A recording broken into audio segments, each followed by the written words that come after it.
Good morning, all. Good morning, sir.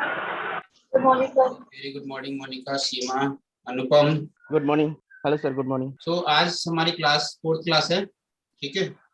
और आज की क्लास का टॉपिक है रिजर्वेशन ऑफ न्यू नेम।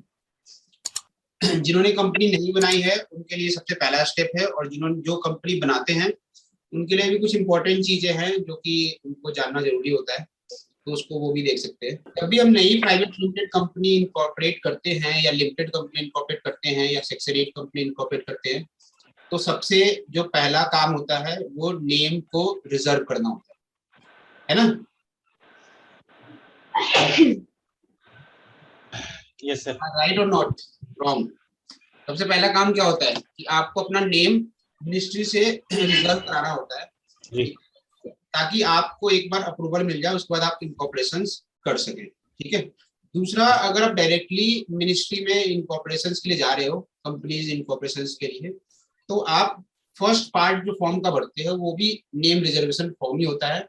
जब हम कंप्लीट एक अगर अप्लाई करते हैं फॉर्म को अलोंग विद द डॉक्यूमेंट, मतलब नेम रिजर्व भी अप्लाई कर रहे हैं और साथ में हम कंपनी इनकॉर्पोरेशन के लिए अप्लाई कर रहे हैं, तो भी मिनिस्ट्री सबसे पहले आपका नेम रिजर्वेशन फॉर्म चेक करेगी पहले, ठीक है। अगर उसमें ही उनको कोई एरर मिल गया तो वहीं से रिजर्वेशन डाल देती है, वो आगे भी नहीं बढ़ती, ठीक है। तो हम आज सीखेंगे नेम को आपको रिजर्व कैसे करना है, और नेम रिजर्वेशन से पहले कुछ इंपॉर्टेंट पॉइंट हैं उसको भी हम देखेंगे, ठीक है।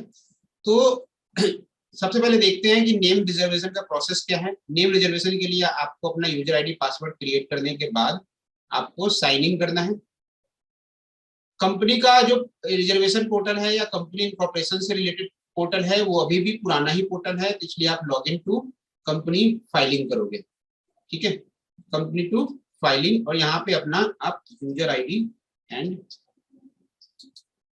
पासवर्ड इंटर करोगे। कैप्चा को वेरीफाई कराइए, फिर साइन इन के बटन पे क्लिक करें। क्लियर है। अब यहाँ पे आपके पास एमसीए सर्विस है। एमसीए सर्विस के अंदर ये फॉर्म आ रहा है स्पाइस प्लस का, ठीक है। कोई भी नई कंपनी की इनकॉर्पोरेशन अब स्पाइस प्लस फॉर्म्स के थ्रू होती है, जो कि पूरी तरह ऑनलाइन फॉर्म है, ठीक है। आपको ये ऑनलाइन फॉर्म पहले फिल करना है, फिर उसे डाउनलोड करना है, और डाउनलोड करके बीएससी लगानी है, फिर वापस इसे आप अपलोड करेंगे, ठीक है। तो आपको ये फॉर्म यहाँ पे फिल करना है। तो फॉर्म को फिल करने के लिए सिंपल सी बात है, आपका इंटरनेट कनेक्टिविटी होना चाहिए। दूसरा, आप यहाँ पे देख रहे होगे रन रिजर्व यूनिक नेम। ये आप तब यूज करेंगे जब आप किसी कंपनी के नेम को चेंज कर रहे हैं। ये जब आप तब यूज करेंगे जब आप किसी कंपनी के नेम को चेंज कर रहे हैं। ऑलरेडी इनकॉर्पोरेटेड कंपनी है, अगर उसके नाम को अगर आपको चेंज करना है तो आप ये वाला रन यूनिक नेम, ये ठीक है, यहाँ पे साफ साफ लिखा है for the change of name only, ठीक है। क्लियर है। ये वाला आपको नहीं यूज करना, आप किसे यूज करेंगे, नए इनकॉर्पोरेशंस के लिए स्पाइस प्लस को, ठीक है। तो नया हमें नाम अप्लाई करना है या नई कंपनी बनानी है, तो लॉगिन करने के बाद एमसीए सर्विस में जाइए और स्पाइस प्लस फॉर्म पे क्लिक कीजिए। क्लिक करोगे तो आपके पास ये ऑप्शन ओपन हो जाएगा। अब यहाँ पे आपके पास गिवन है न्यू एप्लीकेशन और एग्जिस्टिंग एप्लीकेशन, ठीक है। फर्स्ट टाइम आप कंपनी के लिए अप्लाई कर रहे हो अपनी न्यू कंपनी के लिए, तो आप न्यू एप्लीकेशन पे क्लिक करोगे, ठीक है। और यहाँ से आपको ये छोटा सा फॉर्म फिल करना है, ठीक है। छोटा सा फॉर्म में आपके पास ये सारे टैब हैं अलग अलग, जो कि आपको सिलेक्ट करने हैं। सबसे पहले सिलेक्ट करना है आपको अपना टाइप ऑफ कंपनी, फिर आपको सिलेक्ट करनी है अपनी क्लास ऑफ कंपनी, और फिर कंपनी का कैटेगरी, उसकी सब कैटेगरी, फिर कंपनी का मेन डिवीजन और इंडस्ट्रियल एक्टिविटी कोड बताना है आपको। फिर आपको ब्रीफ यहाँ पे अपना जो चूज करोगे इसमें आपका नाम आ जाएगा, यहाँ पे आ जाएगा। और फिर आपको ब्रीफ अपना ऑब्जेक्ट्स यहाँ पे डिफाइन करना है।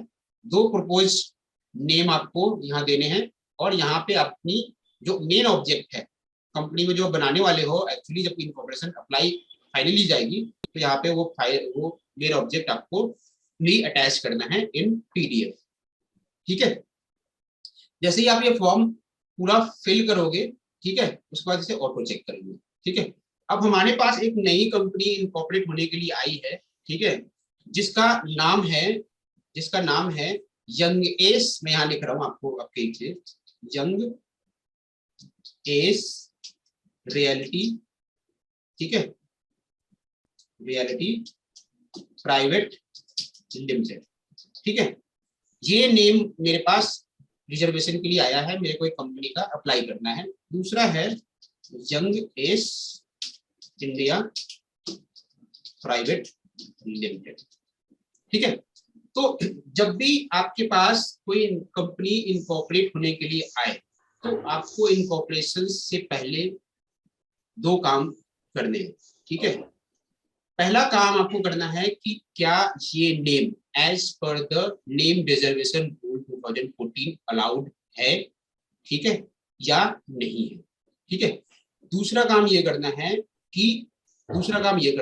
कि आपको चेक करना है ट्रेडमार्क कि कंपनी का जो सफिक्स नेम है, सॉरी कंपनी का जो प्रीफिक्स नेम है, जो स्टार्टिंग वर्ड है, क्या एक ट्रेडमार्क सब्जेक्टेड टू ट्रेडमार्क है, क्या एक रजिस्टर्ड ट्रेडमार्क है, या वो सब्जेक्टेड टू रजिस्ट्रेशन, यानी कि उसकी एप्लीकेशन फाइल है वो इन प्रोसेस में, ठीक है। ये दो चीज चेक करने के बाद आप तीसरी चीज चेक करोगे कि क्या जो नेम आपके पास आया है वो मिनिस्ट्री के साइट पे अवेलेबल है भी है या नहीं है, क्या उससे सिमिलर नेम ऑलरेडी मिनिस्टर पे रजिस्टर है, या सिमिलर कह लो या बिल्कुल सेम नेम ऑलरेडी मिनिस्ट्री पे रजिस्टर है। तो अगर आप इन तीन चीजों को देख के अगर नेम रजिस्ट्रेशन अप्लाई करोगे तो आपको आसानी से नेम अप्रूवल आ जाएगा। आज की डेट में सबसे बड़ी इशू नेम रिजर्वेशन को लेके है। अगर आप 10 कंपनी के लिए अप्लाई करोगे तो 8 कंपनियों में मिनिस्ट्री के साइड से आपको नेम रिजेक्शन आएगा। नेम रिजेक्शन में 3 पॉइंट आते हैं। एक तो आपने जो नेम दिया है वो सिमिलर टू रिजेंबल कर रहा है, रिजेंबलिंग की कैटेगरी में आ रहा है, सिमिलर टू अदर कंपनी है, ठीक है, और रिजेंबल की डेफिनेशन उनके लिए बहुत लार्ज है, ठीक है। दूसरा है कि जो आपने प्रीफिक्स दे दिया है नेम का, वो प्रीफिक्स किसी ट्रेडमार्क का है, यानी कि कोई वो ट्रेडमार्क ऑलरेडी रजिस्टर्ड ट्रेडमार्क है या सब्जेक्टेड टू रजिस्ट्रेशन है, ठीक है। तीसरी, आपने जो नेम अप्लाई किया उससे बिल्कुल मिलता जुलता या सेम उसी टाइप का नाम है। तो जब भी आप नेम अप्लाई करो, ये फॉर्म तो बड़ा छोटा है लेकिन सबसे इंपॉर्टेंट चीज है कि नेम रिजर्वेशन को लेना, ठीक है, यानी कि मिनिस्ट्री मुझे मेरा नेम अप्रूव कर दे, क्योंकि नेम अप्रूव हो गया तो कंपनी जरूर अप्रूव हो जाएगी। तो मेरे को 2 नाम मिले हैं, मैं इसको नोट कर लेता हूँ।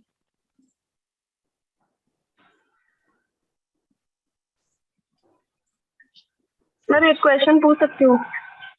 पूछो। सर डीएससी रजिस्टर करते हैं ना एमसीए की साइट पे, तो उसमें इंफॉर्मेशन कौन सी डालते हैं? उनके पैन कार्ड या आधार कार्ड से लेते हैं क्या? पैन कार्ड, आधार कार्ड नहीं।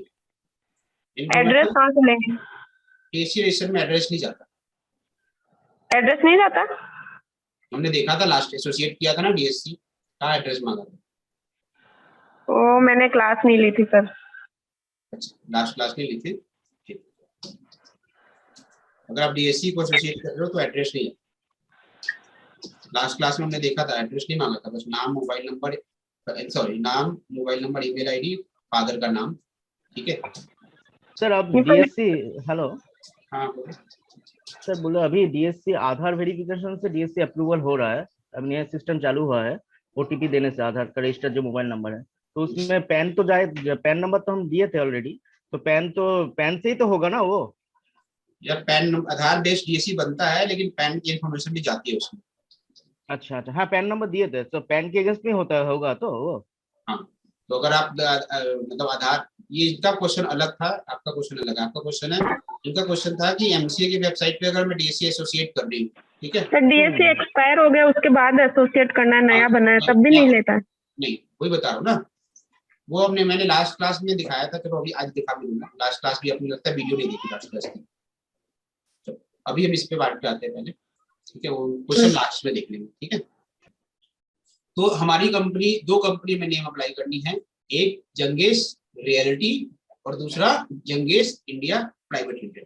कंपनी के साइड से ये 2 नेम आए हैं मेरे पास कि भाई ये 2 नेम मेरे लिए अप्लाई, ठीक है, ये 2 नेम मेरे लिए अप्लाई कर दो, ठीक है। तो अब मुझे इसको अप्लाई करने से पहले कुछ चीजें करनी है। सबसे पहला क्या करना है, मुझे ये देखना है कि क्या ये मुझे नाम मिलेगा या नहीं मिलेगा, ठीक है। तो नाम मिलेगा या नहीं मिलेगा, उसका पहला स्टेप है कि पहले तो आप ये चेक करोगे कि क्या इससे सिमिलर कोई कंपनी ऑलरेडी रजिस्टर्ड है, ठीक है, इस नाम से। तो मैं इस चेक कंपनी सर्विस का यूज करता हूँ। कहाँ जाओगे, MCA चेक कंपनी नेम, ठीक है। फिर यहाँ पे आप इसे डालोगे अपने कंपनी का प्रीफिक्स नेम, ठीक है, यंग एज, ठीक है। मैंने यहाँ पे सर्च किया तो मुझे दिखा कि ये 3 नाम है, Youngage global private limited, Youngage impex private limited, और तीसरा है यंगेस प्लास्टिक फाइबर लिमिटेड, ठीक है, प्लास्टिक एंड फाइबर लिमिटेड। अब मुझे ये भी देखना है कि इसके प्रीफिक्स, ये जो प्रीफिक्स है इसके आगे का जो वर्ड है क्या मेरे नाम से मैच करता है। तो यहाँ पे यंगेस ग्लोबल है, इंपेक्स है और प्लास्टिक है, ठीक है। तो यंगेस तो मैच कर रहा है, लेकिन कोई भी ऐसी कंपनी रियलिटी में नहीं बनी है, उस मेन ऑब्जेक्ट्स में वो कंपनी नहीं बनी है। तो यहाँ पे मेरे कंपनी बनने के चांसेस बढ़ जाते हैं कि मेरा ये नेम मुझे अप्रूव्ड हो सकता है, मगर मैं नेम अप्लाई करूँ तो मुझे ये मिल सकता है, ठीक है। आपको जब चेक करते हो नेम तो आप ऐसे भी करना, जैसे इसने लिखा है यंगेज, मैंने इसको आगे कर दिया, एक स्पेस दे दिया इस तरह करके कि जो मैं नेम अप्लाई करने जा रहा हूँ यंग और एज अलग अलग करने जा रहा हूँ, ठीक है। तो इस तरह से आप सर्च करोगे तो यहाँ पे दिखाता है कि यंग एज ग्लोबल एक कंपनी ऑलरेडी रजिस्टर्ड है, इसने अपना नेम चेंज किया, इसका पहले नाम यंगेस्ट ग्लोबल था, अब इसने यंग एज को एक साथ कर लिया। तो कोई भी ऐसी कंपनी का नेम आएगा ना तो उसे थोड़ा ब्रेक करके करना बेटर होता है कि आप सबसे पहले जब प्रीफिक्स अप्लाई करते हो, प्रीफिक्स को चेक करते हो, तो उसके सिर्फ 4 वर्ड, 4 लेटर डालो, 4 लेटर, 4 लेटर के साथ चेक करो कि क्या उससे रिलेटेड कितनी कंपनियां रजिस्टर्ड है, ठीक है। तो आपको यहाँ इतनी सारी मिल जाएंगी आपको। तो आपको बेसिकली उसके बाद देखना है कि क्या मेरे से रिलेटेड कोई कंपनी है, हो सकता है इसका नाम हो यंग एज रियलिटी, लेकिन एक कंपनी है यंग रियलिटी, यंग रियलिटी, तो उस केस में भी आपके नेम अप्रूवल के चांस सपोज सीधा घट के 20% रह जाएंगे, ठीक है, सीधा घट के 20% रह जाएंगे। ये मिनिस्ट्री के हाथ में है क्या वो नेम आपको दे या नहीं दे। वो कह सकती है कि जो नेम आपने दिया है यंग रियलिटी के नाम से, यंग रियलिटी प्राइवेट लिमिटेड के नाम से ऑलरेडी रजिस्टर्ड है, और आपने बस 3 लेटर आगे अटैच कर दिया है, यंग एज कर दिया, तो आपका नाम हमारे ऑलरेडी रजिस्टर्ड नेम से बिल्कुल रिजेंबल कर रहा है, तो आपको ये नाम हम नहीं देंगे, ठीक है। तो इस तरह से भी आप यहाँ पे चेक कर सकते हो। हमने देखा यंग, ठीक है। सर एक डाउट था, एक सेकंड मेरे को ये कंप्लीट करने तो पहले, ठीक है, यंग, ठीक है। इस सब देख रहे हो कि यंग रियलिटी के नाम से कोई कंपनी है या नहीं है, तो हम यहाँ पे भी डाल सकते हैं यंग और आगे डालते आर लिख के ऐसे यंग आर, तो इस पे दिखाएगा कि यंग आर से रिलेटेड कोई कंपनी है। यहाँ लिखा है यंग रेन, यंग रिसोर्सेज और young river and sales corporation. तो इस तरह से हम डिफरेंट तरीके से यहाँ पे अपने नेम को चेक कर सकते हैं कि मेरा नाम जो मैं नेम अप्लाई करने जा रहा हूँ वो ऑलरेडी पुरानी जो कंपनी रजिस्टर्ड कंपनी है उससे कहीं मैच तो नहीं कर रही, एक नियर बाई मैच तो नहीं है, या तो एग्जैक्ट मैच करेगी या नियर बाई मैच करेगी। नियर बाई मैच को हम बोलते हैं रिजेंबल्ड ऑफ नेम। हाँ जी, क्वेश्चन कुछ और? मुझे ये पूछना था, जैसे कंपनी का नाम रखते हैं तो जो बहुत ही ज्यादा मतलब कॉमन वर्ड जैसे हॉस्पिटैलिटी हो गया, या फिर जैसे कोई शहर का नाम ले लें, जैसे अपन उज्जैन ले लें शहर का नाम, तो अगर ऐसा कुछ लेते हैं तो इसमें भी प्रॉब्लम जाती है क्या सर? जैसे ग्लोबल ले लिया तो ग्लोबल इज मतलब ऐसा वर्ड है कि हर जगह मिलेगा ग्लोबल, इंडिया, ये आप नेम रख सकते हो। जैसे मैंने यहाँ पे रख दिया यंग एस और अप्लाई किया यंग एस इंडिया, ठीक है। तो इस हमारे नेम के बाद इंडिया अलाउड है, ठीक है, लेकिन अगर मैं अपने नेम के पहले इंडिया लिखूंगा जी तो अलाउड नहीं है जी, ठीक है। वैसे सर ग्लोबल भी लिखेंगे तो ग्लोबल हमने लिख दिया यहाँ पे कि दिल्ली, ठीक है, मान लो दिल्ली कैंसर ऐसे, ठीक है, दिल्ली कैंसर इंस्टीट्यूट, तो ये अलाउड नहीं है, सिटी का नाम अलाउड नहीं है, लेकिन मैं ऐसे लिख सकता हूँ कैंसर इंस्टीट्यूट ऑफ दिल्ली, ठीक है, इस तरह से अलाउड है। स्टेट के नेम से अगर नाम आपका स्टार्ट हो रहा है तो उसके लिए आपको गवर्नमेंट अप्रूवल की जरूरत है। मैं उसकी पे भी पॉइंट पे आ रहा हूँ, ठीक है, समझ गए? तो अब पहली चीज तो ये आई कि जब हम नेम अप्लाई करने जा रहे हैं तो सबसे पॉइंट पहला चेक क्या करना है मुझे कि हमें MCA सर्विस पे जाके ये चेक नेम पे जाके और हमें अपने नेम को के प्रीफिक्स को डाल के ये देखना है कि हमारे प्रीफिक्स से रिलेटेड कितनी कंपनियां हैं पहले तो, ठीक है। और हमारे प्रीफिक्स से रिलेटेड के बाद हमारा जो आगे जो मेन ऑब्जेक्ट है उससे कितनी रिलेटेड कंपनी है, ठीक है। तो जैसे हमने यहाँ पे डाला यंग एज, ठीक है, तो मैं देख रहा हूँ यंग एज से कंपनी तो बनी है, ठीक है, कंपनी तो बनी है, लेकिन रियलिटी में कोई कंपनी नहीं। इसका मतलब मुझे ये नाम मिल सकता है, ठीक है, मुझे ये नाम मिल सकता है। यहां तक पॉइंट क्लियर हुआ? ठीक है, तो ये सबसे इंपॉर्टेंट पॉइंट है कि आपका नेम आइडेंटिकल यानी कि रिजेंबल नहीं करना चाहिए ऑलरेडी रजिस्टर्ड नेम से, ठीक है।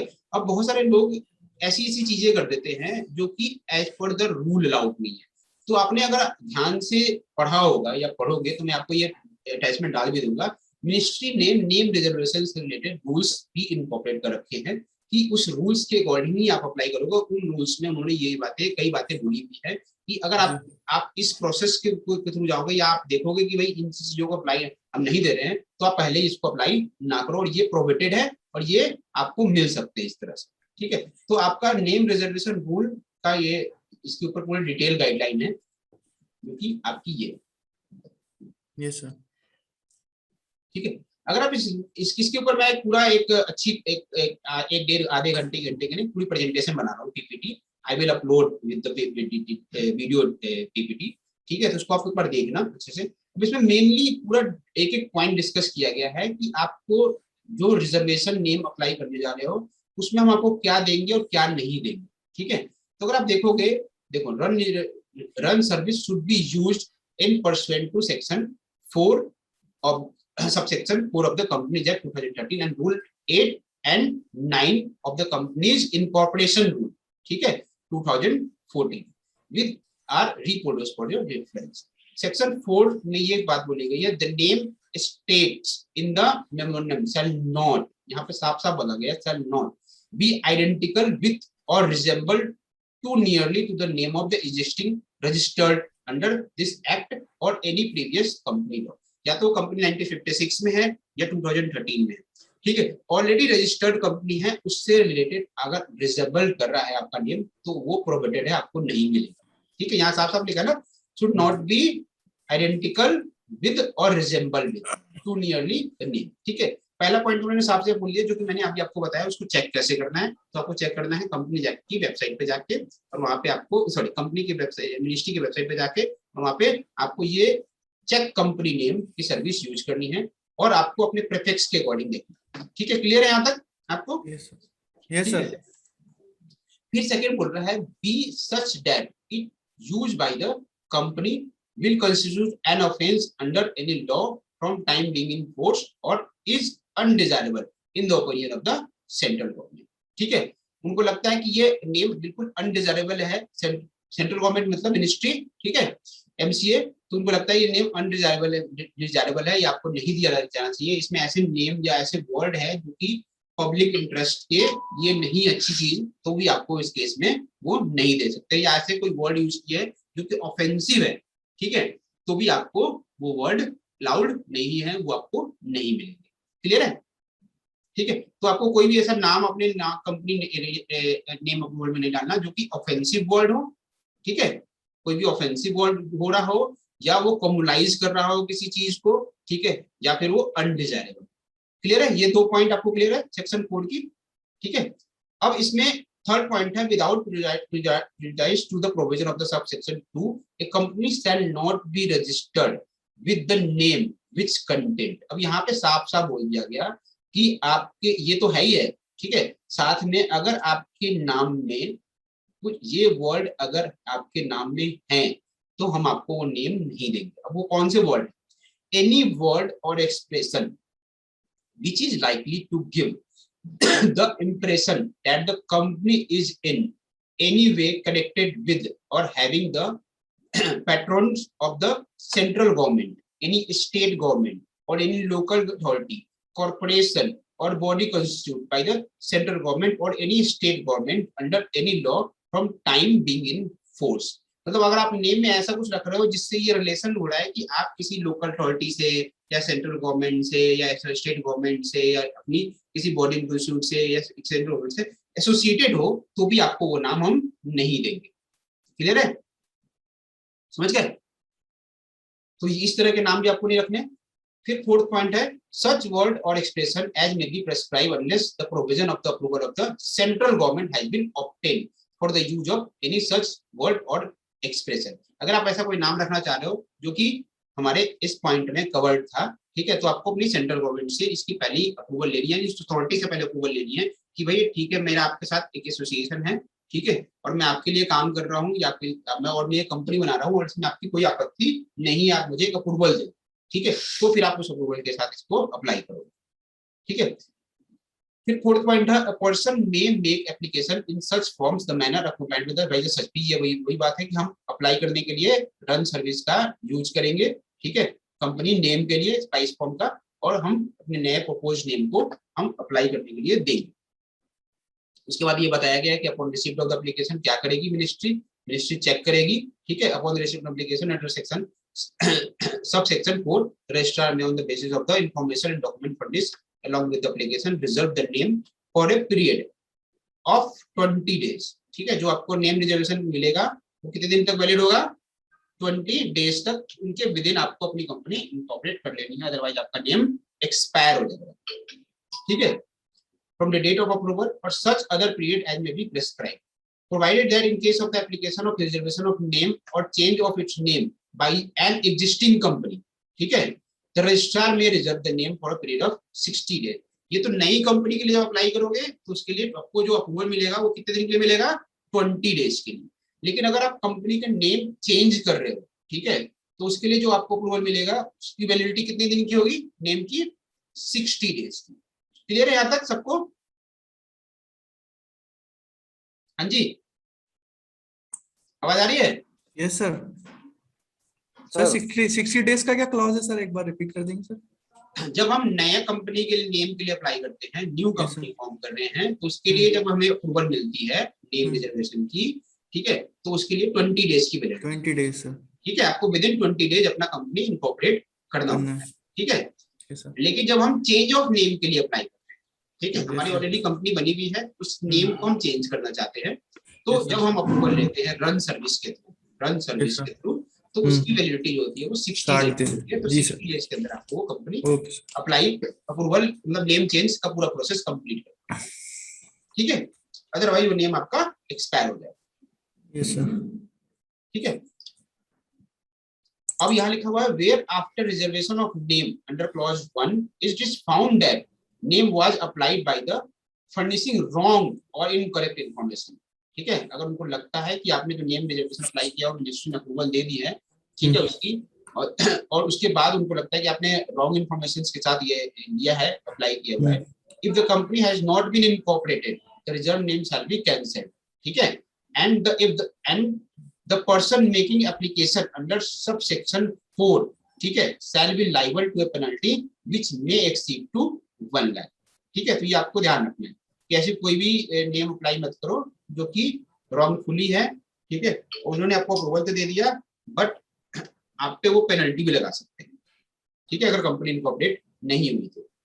If the company has been incorporated, the registrar may, after giving the company an opportunity of being heard, ठीक है, either direct company to change its name within period of 3 months after the passing ordinary resolution, take action for striking of the company name of the company from the register of the company or make petition for winding of the company। समझ गए? तो अगर आपने कोई ऐसी name apply कर दिया और कंपनी फॉर्म भी कर ली, ठीक है, तो आपको रजिस्ट्रार डायरेक्ट कर सकता है कि भाई अपना कंपनी का नेम चेंज करो विद इन 3 मंथ, ठीक है, विद इन 3 मंथ, ठीक है, अदरवाइज आपको वो स्ट्राइक ऑफ के लिए भी डाल सकते हैं और या बोल सकते हैं कि भाई वाइंडिंग अप करो कंपनी की, ठीक है, कंपनी की वाइंडिंग अप करो।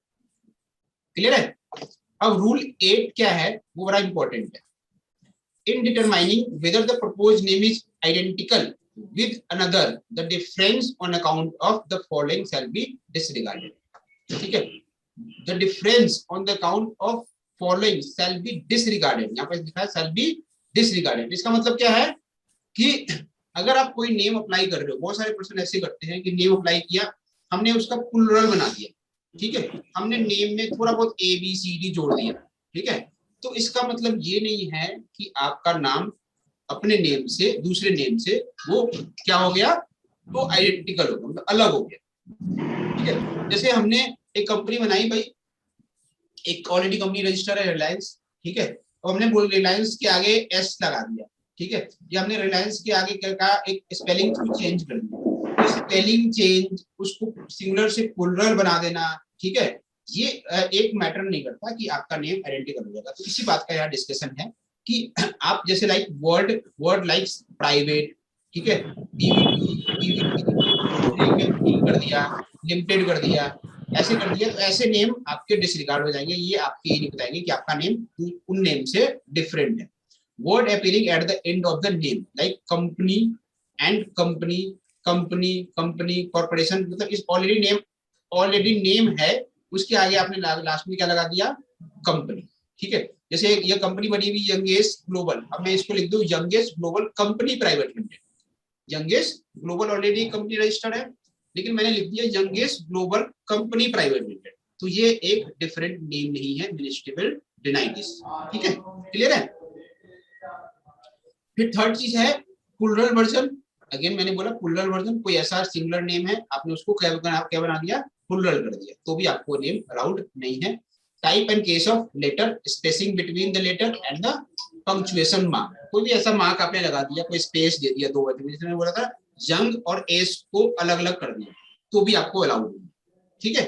तो इस तरह से आपको ये ध्यान रखना है कि नेम बिल्कुल आपका डिफरेंट हो, सिमिलर टू अदर नाउन। फिर आपने कर दिया ज्वाइनिंग वर्ड टुगेदर, बहुत सारे पर्सन कहते हैं कि भाई चलो जी दो नाम को मिला के, दो वर्ड को मिला के, ऑलरेडी कंपनी रजिस्टर्ड है, जैसे हमारी कंपनी, मान लो हमारी कंपनी एक रजिस्टर्ड है बिजनेस मेंटर्स के नाम से, तो दूसरा पर्सन है वो बोला कि बिजनेस और मेंटर्स दोनों को ज्वाइन कर दीजिए, ठीक है, तो हमारा एक अलग नाम बन जाएगा, ठीक है। एक पर्सन की रजिस्ट्रेशन के लिए आया हुआ है, जैसे कि इसका है, अभी हमारे एक स्टूडेंट भी है, उन्होंने बोला कि कैश से रिलेटेड एक नाम दिया, ठीक है, वो अलाउड नहीं है। कुछ ऐसे वर्ड है लाइक जो फाइनेंशियल मैटर को डिस्क्लोज करते हैं, उसके लिए हमें पहले अप्रूवल लेनी होती है। तो कोई भी ऐसा नेम को अगर आप ज्वाइंट कर दो और फिर बोलो कि ये अलग नाम है, ठीक है, आपने उसको सेपरेट कर दिया तो बोलो कि अलग नाम है, तो वो आपको नेम रिजर्वेशन रूल के अकॉर्डिंग अलाउड नहीं है, वो आपको नहीं देंगे। Use of different tenses, number of same word does not distinguish one from the other, ठीक है। तो यहाँ पे आपको कुछ एग्जांपल दिए हुए हैं, जैसे एग्जांपल है using different phonetic spelling or spelling variation will not be considered as a distinguish one name from the other. Example है P.Q. Industries Limited is existing, then P&Q Industries or PQ Industries or the P&Q Industries or the P&Q Industry will not be allowed। समझ गए। अगर कोई एक company registered है P.Q. Industries, तो अगर आप ये अप्लाई करोगे ना P&Q Industries, ऐसे लिख दोगे P और फिर Q Industries, या फिर ऐसे लिख दोगे P&Q लिख दोगे ऐसे, या आप ऐसे लिख दोगे P&Q, तो आपको नहीं मिलेगा, समझ गए, क्योंकि ये नेम बिल्कुल आपके एक दूसरे से रिजेंबल करते हैं। मिस स्पेल कर दिया, स्पेलिंग की भाई गलती कर दी, किसी चीज की स्पेलिंग कुछ और है उसको कुछ और बोल दिया। In addition of the internet related designation such as .com, .net, edu, gob or org, it does not make any change in the distinction from another, ठीक है। जैसे रिलायंस इंडस्ट्री है, मैंने लिख दिया Reliance industry .com private limited या Reliance .com private limited, कुछ भी ऐसा नाम दे दिया, आगे कुछ लगा दिया, तो भी ये नाम अलाउड नहीं है। In addition of the word like new, किसी ने बोला भाई कंपनी बनी है, जैसे हमने देखा था young age global private limited, अब मैं बोलूं new young age global private limited, तो भी अलाउड नहीं है। हमने बोला modern young age global private limited, तो भी अलाउड नहीं है। हमने बोला Shri young age global private limited, तो भी अलाउड नहीं है। Om young age global private limited, तो भी अलाउड नहीं है। मैंने बोला जय, साई, कुछ भी ऐसे नाम स्टार्टिंग में हमने बस ऐड कर दिए, तो भी ऐसे नेम अलाउड नहीं है। दैट इज ये आपके नाम को डिस्टिंग्विश नहीं करते हैं ऑलरेडी इनकॉर्पोरेटेड कंपनी से, ठीक है। अगर फिर भी अगर ऐसा लगता है कि जैसे कि आपकी ऑलरेडी कंपनी बनी है, अब इससे आप चेंज करके बनाना चाह रहे हो new youngest global private limited, आप खुद ही बनाना चाह रहे हो, तो आपकी कंपनी जो पुरानी कंपनी है उससे सारा एनओसी लेके, उसके बोर्ड ऑफ डायरेक्टर से, उसके शेयर होल्डर से एनओसी लेके, ठीक है, फिर आप नई कंपनी के लिए अप्लाई कर देते हो, फिर उसमें लिखते हो न्यू यंगेस्ट और पुरानी कंपनी को क्लोज कर देते हो। क्लियर है। हाँ जी, यस सर, क्लियर है। क्लियर है सर। ठीक है, तो ये समझ गए। फिर इन एडिशन ऑफ, फिर यहाँ लिखा हुआ है different combination of name word does not make a name distinguished from the existing name. If there is a company in existing by the name of Builders and Contractors Limited, example दिया उन्होंने, बोला Builders and Contractor Limited company है, तो the name Contractor and Builder will not be allowed. आपने इसको change कर दिया, आपने बोला Contractor and Builder बोल देते जी, चलो जी, ठीक है, तो भी अलाउड नहीं है, दोनों एक सिमिलर नेम है, तो आगे पीछे करके या पीछे आगे कर दिया, आपने सफिक्स और प्रीफिक्स को क्या कर दिया, इंटरचेंज कर दिया उसकी पोजीशन को, तो भी वो अलाउड नहीं है, वो आपके नेम को डिस्टिंग्विश नहीं करती है। ये प्रपोज नेम इज हिंदी और इंग्लिश ट्रांसलेशन, कोई वर्ड इंग्लिश था उसको क्या किया आपने, इंग्लिश ट्रांसलेशन कर दिया, क्या किया, जस्ट उसको एक इंग्लिश ट्रांसलेशन कर दिया, या उसको हिंदी में था तो इंग्लिश कर दिया, और इंग्लिश में था तो हिंदी कर दिया, तो भी आपका नेम हमारे अपने प्रीवियस नेम से मैच, मतलब अलग नहीं होगा, उसको सेम लिखना जाएगा, ठीक है, ठीक है। The name shall be considered under general if the attract provision of the section 3 amendment name and prevention of improper use in 1956 include the, और फिर देखो नेक्स्ट पॉइंट है, it include the name of the registered trademark which is subjected to an application for the registration unless the consent of the owner of the applicant of registration of the trademark as the case may be has been obtained and produced by the promoter, ठीक है। It include any word or words which are offensive to any section of the paper, ठीक है। अगर यहाँ तक तो भाई बात की कि सिमिलर नेम, आइडेंटिकल नेम, तीसरी चीज, अब फोर्थ यहाँ पे कह रहे हैं कि अगर आपका नेम अप्लाई कर रहे हो, तीसरी पॉइंट जो मैं आपको बोल रहा था कि पहले तो आपको चेक करना है कि कोई सिमिलर नेम नहीं है, दूसरा चेक करना है कि आपका name as per the reservation rule हो, ठीक है, तीसरा जो चीज चेक करनी है कि आपका नेम कोई रजिस्टर्ड ट्रेडमार्क से मैच नहीं करता हो, और साथ में वो सब्जेक्टेड टू रजिस्ट्रेशन भी, यानी कि उसकी एप्लीकेशन भी फाइल की नहीं गई, क्लियर है, ठीक है। तो ये सारी चीजें हैं, ठीक है, जो आपको नेम रिजर्वेशंस में दिखाई गई है। फिर यहाँ भी काफी चीजें बोली गई है कि आपका चिट फंड कंपनी अगर है, ठीक है, इस तरह से है, फाइनेंसिंग कंपनी है, तो अगर लोन कंपनी है तो आपको ये वर्ड डालने हैं नेम में, ठीक है।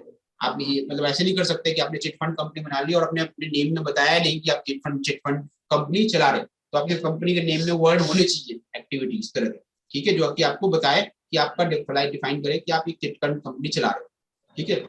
तो बहुत सारे ऐसे रूल्स हैं जो आपको यहाँ पे दिया गया है, इसको एक बार आप डिफाइन कर अच्छे से पढ़ सकते हो। बहुत सारी चीजें हैं जो कि अलाउड नहीं है, जैसे मैंने बोला कोई स्टेट नेम आपके नेम में अलाउड नहीं है, वो कोई भी आपका इंश्योरेंस इस तरह से वर्चुअल ये सब कर रहे हो, बैंक वगैरह डाल रहे हो, तो उसके लिए पहले आपको आरबीआई से अप्रूवल लेनी पड़ेगी पहले, तब आप उसका नेम अप्लाई कर सकते हो। तो ये सारी चीजें आपको एक बार अच्छे से देखनी है नेम अप्लाई करने से पहले, क्योंकि नेम बड़ा इंपॉर्टेंट डिसीजन होता है। गलती से अगर आपको मिनिस्ट्री ने दे भी दिया, ठीक है, तो भी आपको वो नेम बाद में मिनिस्ट्री कह सकती है कि भाई इसे चेंज करो या उसको आप बंद करो। यहाँ पे देखो साफ लिखा है, government has obtained for the use of such word expression board commission authority undertaking national union central federal republic president, ऐसे नाम आपको नहीं मिलेंगे, ऐसे कोई भी नाम जो आपने यहाँ पे डाला हुआ है अपने नेम में, जो कि अगर ऐसे वर्ड है तो वो आपको नहीं मिलेंगे।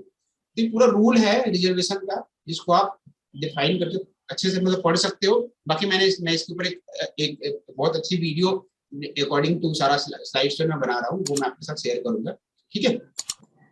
तो ये समझ के आपको क्या चीजें अलाउड है, क्या चीजें नहीं अलाउड है, बेसिकली एक आइडिया मिल गया।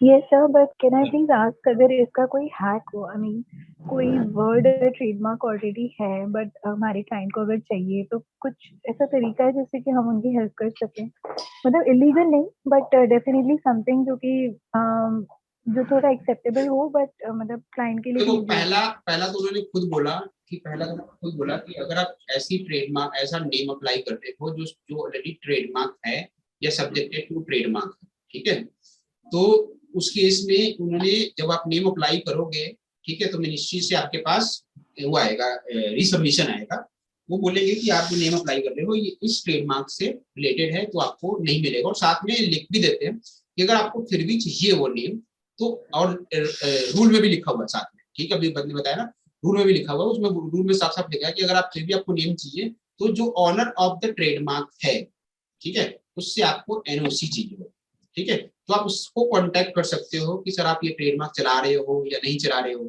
ठीक है। कई बार होता है हम ट्रेडमार्क को ले लेते हैं बट हम बिजनेस नहीं कैरी कर पाते अपना, ठीक है, बहुत सारी चीजें होती है कि हमने ट्रेडमार्क रजिस्टर कर लिया लेकिन अपने बिजनेस को कैरी नहीं कर रहे, बंद कर दिया, ट्रेडमार्क तो रजिस्टर हो गया, मैं उस नाम से बिजनेस नहीं चला पा रहा हूँ, ठीक है, मैं नहीं चला पा रहा हूँ, तो फिर वो क्या करेगा, कोई नया बंदा जो अप्लाई करेगा नेम के लिए तो मिनिस्ट्री देगी नहीं है।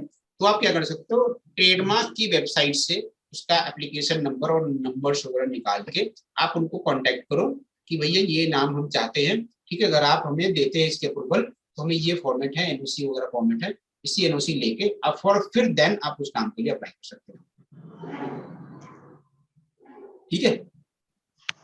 तो हैक एक यही है, देखो जो हैक से मतलब लीगल हैक, ठीक है, लीगल हैक यही है कि आप प्रॉपर वे में जो कंसर्न ट्रेडमार्क पर्सन है, मतलब कंसर्न जो ट्रेडमार्क जिस रजिस्टर्ड पर्सन है उस पर्सन से कांटेक्ट करो और उनके बीच में नेगोशिएट करो। आपका क्लाइंट फिर भी कहता है कि मुझे ये नेम चाहिए तो you can offer the negotiation, you can offer the negotiation कि भाई मैं चलो आपके और जो रजिस्टर्ड ट्रेडमार्क है और आप जो के बीच में मैं नेगोशिएट करवाती हूँ और एक प्राइस हम डिसाइड कर देंगे, आप उसको प्राइस पे कर देना, वो आपको एनओसी वगैरह दे देगा, ठीक है, एंड देन उस एनओसी के बेस पे आप मिनिस्ट्री में निकल, क्लियर?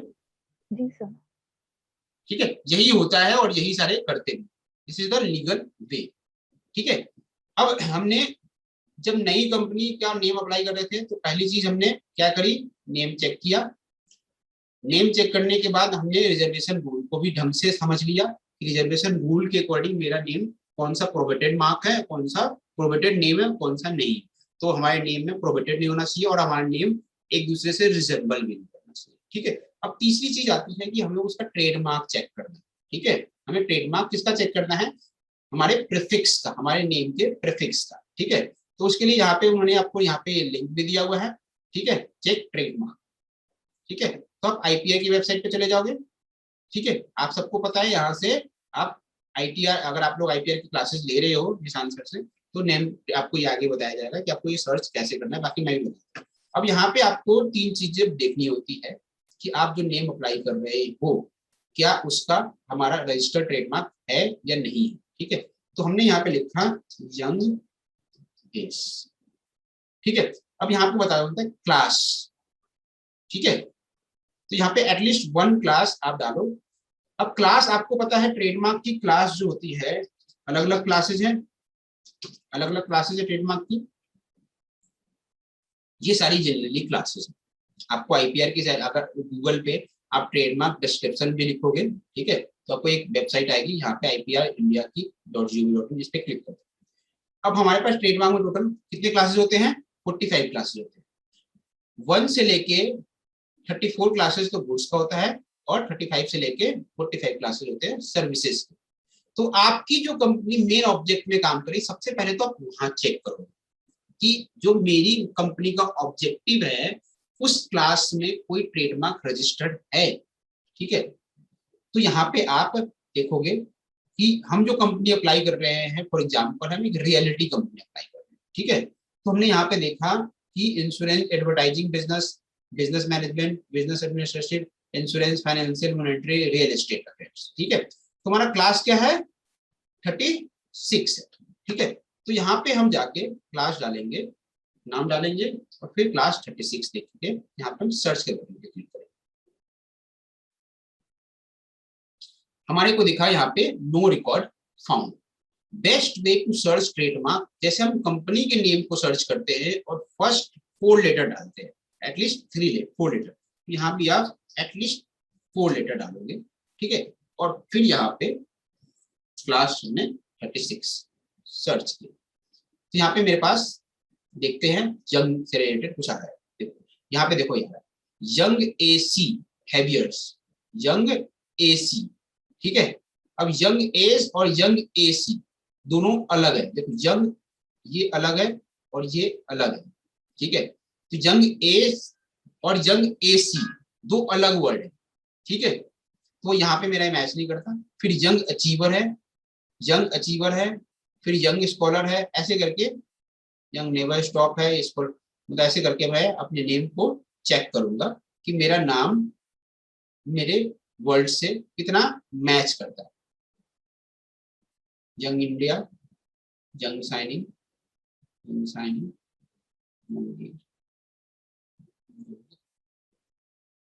जैसे यंगेस्ट है, यंग हर्ट है, ठीक है। अब ये जो इंश्योरेंस कंपनी है ये अलग है। तो हमें यहाँ मिल रहा है कि हमने अगर फर्स्ट 4 लेटर भी डाला अपने नाम में तो भी हमारे नेम से कोई बिल्कुल सिमिलर नेम निकल के नहीं आ रहा या रिजेंबल भी नहीं कर रहा, ठीक है। तो आप ये नेम को अप्लाई के लिए जा सकते हो। ध्यान रखना, जब भी ट्रेडमार्क का ऑब्जेक्शन आएगा ना एमसीए के साइड से, तो एटलीस्ट आपके प्रीफिक्स के वर्ड मैच कर देंगे। आपका प्रीफिक्स का जो वर्ड है ना वो मैच कर रहा होगा 99.99% केसेस में। कभी ऐसा नहीं आएगा कि यहाँ पे उन्होंने बोला कि यंग एसी लिखा हुआ है, ठीक है, और आप अप्लाई कर रहे हो यंग एस के लिए, ठीक है। तो इस तरह से आपके पास मोस्टली रिजेक्शन नहीं आएगी जब तक आपका complete prefix word subjected to trademark या ट्रेडमार्क रजिस्टर्ड नहीं है। क्लियर है? हाँ जी सर, तो जब अगर ट्रेडमार्क जैसे रजिस्टर्ड है तो फिर उसमें वो बाकी सारे रूल्स नहीं लगते जो अभी हमने कंपनी के लिए पढ़े, लाइक वो जो आप बता रहे थे कि फोनेटिक्स वगैरह अगर हम डिफरेंट यूज कर लें या नाम आगे पीछे कर लें तो वो चीज फिर इसमें एप्लीकेबल नहीं होती है ट्रेडमार्क में? जी सर। हाँ जी सर। नहीं, ट्रेडमार्क में एप्लीकेबल नहीं होती। अगर मान लो हमारा किसी ने वो लिखा था ना कॉन्ट्रैक्टर एंड इंफ्रास्ट्रक्चर, अब हम जो नेम अप्लाई कर रहे हैं वो कर रहे हैं मान लो contractor and infrastructure private limited, ठीक है। उस नाम से ऑलरेडी कोई कंपनी बनी नहीं है, कॉन्ट्रैक्टर इंफ्रास्ट्रक्चर भी नहीं बनी और इंफ्रास्ट्रक्चर एंड कॉन्ट्रैक्टर से भी नहीं बनी, तो एमसीए के साइड पे तो रिजेंबल नहीं कर रहा। लेकिन यहाँ पे आते हैं तो यहाँ पे लिखा हुआ है कि इंफ्रास्ट्रक्चर एंड कॉन्ट्रैक्टर, ठीक है, एक ट्रेडमार्क, तो वो ट्रेडमार्क और कंपनी के नेम से कहीं रिजेंबल नहीं है। मैंने क्या बोला, ट्रेडमार्क में जो चेकिंग होगी आपकी वो होगी प्रीफिक्स की, मेनली प्रीफिक्स की। सबसे पहले तो प्रीफिक्स चेक करेंगे आपका कि prefix as it is same है या नहीं है, ठीक है। तो अगर हमारे वाले केस में प्रीफिक्स जो वर्ड था वो था कॉन्ट्रैक्टर, ठीक है। यहाँ पे जो प्रीफिक्स आ रहा है वो आ रहा है इंफ्रास्ट्रक्चर, ठीक है। तो आपका नेम कहीं से भी रिजेंबल नहीं कर सकता, क्योंकि जब आप अगर मान लो आपकी कभी इश्यू आए ऐसा, ठीक है, तो अगर आप अपना ट्रेडमार्क अप्लाई करो infrastructure and contractor already registered है, आप अप्लाई करो कॉन्ट्रैक्टर एंड इंफ्रास्ट्रक्चर, तो भी आपको ट्रेडमार्क मिल जाएगा। क्योंकि जब ट्रेडमार्क का जो लॉ है वो ये कहता है कि जो आप वर्ड रीड करोगे, ठीक है, वो पूरा करोगे, कभी भी किसी वर्ड को अलग अलग तोड़ तोड़ के नहीं करोगे। सर हेलो, सर मेरे को ये पूछना था कि जैसे बड़े नाम के जो ट्रेडमार्क रहते हैं सर वो इजीली मिल जाते हैं क्या सर, छोटे एज कम्पेयर टू छोटे जो नाम रहते हैं उनके? हाँ, ट्रेडमार्क मिल जाते हैं, छोटे के थोड़े से रिजेंबल आते हैं, फर्स्ट लेटर रिजेंबल करता है, ठीक है जी सर। तो आप नेम के आगे कुछ ऐड कर दोगे ना, ठीक है, बस तो आपको मिल जाएगा। लेकिन बस आपको ये पहले ट्रेडमार्क जब सर्च करो तो पहले तो देखो कि आपका प्रीफिक्स कहीं मैच तो नहीं कर रहा, ठीक है सर। अगर शुरू के 4 लेटर करके सर्च करना चाहिए सर, शुरू के 4 लेटर डालना, ठीक है। अगर आपका प्रीफिक्स ही मैच कर रहा है तो उस ट्रेडमार्क को मिलने के चांसेस कम हो जाते हैं और नेम को भी मिलने के चांसेस तो बहुत कम हो जाते हैं जी सर, ठीक है। अब इसमें ये सर कि जो ट्रेडमार्क और कंपनी नेम में अगर मेरा ट्रेडमार्क जैसे यहाँ देखो, यहाँ पे मेरा नेम मैच कर रहा है यंग, ठीक है, और मेरे कंपनी का नेम है यंग एस, ठीक है, तो इन दोनों की मैचिंग नहीं है, ठीक है। ट्रेडमार्क के लिए तो ये एक मैचिंग हो सकता है, जब मैं अप्लाई करूं तो वो बोल सकते हैं कि यंग एस आप अप्लाई कर रहे हो और यहाँ पे एक यंग एसी रजिस्टर, तो हम यहाँ बोलेंगे भाई आप पूरा करो ना, ये यंग एसी हैवर्स है, ठीक है, और हमारा यंग एस है, वो दोनों अलग अलग में, ठीक है। तो हम ट्रेडमार्क वाले को अलग बताएंगे। और जब मिनिस्ट्री की बात आएगी तो मिनिस्ट्री में यहाँ पे देखेंगे, यहाँ पे देख रहे हैं कि ये यंग और यंग एस दोनों एक अलग नेम है, यंग एसी और यंग एस दोनों एक अलग नेम है, दोनों का रिलेशन कहीं नहीं है। अगर मेरा नाम भी यंग एस होता, मैं कंपनी अप्लाई कर रहा हूँ यंग एस से, और यहाँ पे ऑलरेडी एक वर्ड आ रहा होता यंग एस के नाम से, तो मुझे नहीं मिलता, मैं फिर इस नाम से कंपनी नहीं बना सकता। ठीक है, तो अगर कंपनी फिर भी बहुत डिस्परेट है, ठीक है, आपको लग रहा है कि यार ट्रेडमार्क तो है नहीं, फिर भी कंपनी रिजेक्ट कर रही है, ट्रेडमार्क सिमिलर आ रहा है, थोड़ा बहुत रिजेंबल आ रहा है, फिर भी मिनिस्ट्री उसको रिजेक्ट कर रही है, देन आप अपने ट्रेडमार्क तुरंत अप्लाई करो, फटाफट पहले तो ट्रेडमार्क अप्लाई करो, और उस ट्रेडमार्क के बेस पे अगर आप अप्रूवल लोगे तो आपको मिल जाएगा, लेकिन ट्रेडमार्क रजिस्टर होना चाहिए, सब्जेक्टेड टू एप्लीकेशन में। ठीक है, तो ये आपको क्लियर हो गया कि आपको 3 चीजें क्या करनी है। पहले कोई भी नेम अप्लाई करने से पहले इंपॉर्टेंटली ये 3 चीजें करनी है। पहले आपको कंपनी का नेम चेक करना है कि कोई सिमिलर नेम, रिजेंबल नेम मेरा मैच नहीं कर रहा। दूसरा, आपको एज पर रिजर्वेशन रूल वो वर्ड नहीं डालने हैं जो अलाउड नहीं है। ठीक है, वो वर्ड नहीं डालने हैं अपने नेम में जो अलाउड नहीं है। ठीक है, तीसरी चीज आपको ट्रेडमार्क चेक करना है कि आपका प्रीफिक्स का जो वर्ड है, ठीक है, या प्रीफिक्स प्लस एक और वर्ड जो मिला दिया है, वो आपको आपके नेम में मतलब ट्रेडमार्क से मैच नहीं करता। फोर्थ चीज आज की डेट में जो पहले नहीं होती थी, 2019 से मिनिस्ट्री ने उसको भी करना शुरू कर दिया है। अब क्या करना शुरू कर दिया है कि आप कोई भी नेम अप्लाई करोगे, कोई भी नेम अप्लाई करोगे, तो उस नेम, वो नेम इटसेल्फ आपका एक्टिविटी डिफाइन करना चाहिए कि आप किस एक्टिविटी में काम कर रहे हो। या तो नेम आपका खुद एक्टिविटी डिफाइन कर दे, ठीक है, आप ऐसा नेम बना रहे हो जो नेम को मॉडिफाई करके बनाया है, जो कि खुद बता रहा है कि मैं क्या काम करता हूँ। ठीक है, दूसरा, अगर ऐसा नहीं है तो आप अपने नेम के आगे क्या करोगे, एक अपनी एक्टिविटी बताओगे कि आप क्या काम करते हो। जैसे मैंने बोला यंग एस, तो मुझे सिर्फ यंग एस प्राइवेट लिमिटेड नहीं मिलेगा, क्योंकि यंग एस ये नहीं बता रहा कि यंग एस का काम क्या है, यंग एस का काम क्या है। तो मुझे यंग एस के नाम के आगे, वर्ड के आगे ऐसा वर्ड डालना पड़ेगा जो मेरी एक्टिविटी बताए। तो अगर मैं रियल एस्टेट से रिलेटेड में बनाना चाह रहा हूँ, तो मैं रियल एस्टेट की रिलेटेड एक्टिविटी को ऐड करूंगा। जैसे मैं लिख सकता हूँ यंगेस्ट रियलिटी, मैं यंगेस्ट रियलिटर लिख सकता हूँ, मैं यंगेस्ट इंफ्रास्ट्रक्चर लिख सकता हूँ, ठीक है, मैं यंगेस्ट डेवलपर लिख सकता हूँ। ठीक है, तो इस तरह से मैं लिख सकता हूँ। अगर मैं सॉफ्टवेयर की कंपनी बना रहा हूँ तो मैं यंगेस्ट आईटी सर्विसेज लिख सकता हूँ। ठीक है, मैं यंगेस्ट कंसल्टिंग बना रहा हूँ तो मैं यंगेस्ट कंसल्टिंग सर्विसेज लिख सकता हूँ। यंगेस्ट लीगल से रिलेटेड बना रहा हूँ तो मैं यंगेस्ट लीगल सर्विसेज लिख सकता हूँ। तो मैं अपना नाम के आगे कुछ एक्टिविटी को डिफाइन करूंगा, तभी मुझे मिनिस्ट्री वो नेम अप्रूवल देगी। या तो आप पहले नेम इटसेल्फ, आपका कोई ऐसा नेम हो जो बताए कि आपका कंपनी का काम क्या है। समझ गए? क्लियर है? हाँ जी जी सर, जी सर। क्लियर है? तो आप नेम को डिसाइड करने से पहले, जब भी आपसे आपका क्लाइंट आपको बोलेगा भाई मुझे तो ये नेम दे दो, वो तो जो भी नेम बोलोगे वो कहेगा, आप नेम मांगोगे वो कुछ भी लिख के भेज देगा आपको कि भाई मुझे तो ये नेम चाहिए। लेकिन आपको नेम अप्लाई करने से पहले आपको चेक करना है, ठीक है, कि वो मिलेगा नहीं मिलेगा, as per the law allowed है या नहीं अलाउड है, ट्रेडमार्क का कोई प्रॉब्लम तो नहीं है, हम एक्टिविटी को डिफाइन कर रहे हैं नहीं कर रहे हैं, नेम में नहीं कर रहे हैं तो हम एक्टिविटी को डिफाइन करें। क्लियर? हाँ जी क्लियर है? Yes sir. जी सर। सर हाँ जी बताओ। सर कभी कभी क्या होता है, अभी मैंने एक एलएलबी का नेम रिजर्वेशन के लिए अप्लाई किया था, तो मैंने डीपी लीगल एसोसिएट, तो उसमें क्या होता था, वो डीपी मतलब कहाँ से भी मैच नहीं हो रहा है, फिर भी वो कोई कंपनी के नाम में डी और पी है ना, तो वो भी सजेशन में डाल देता था कि ये ऑलरेडी एग्जिस्टेड है,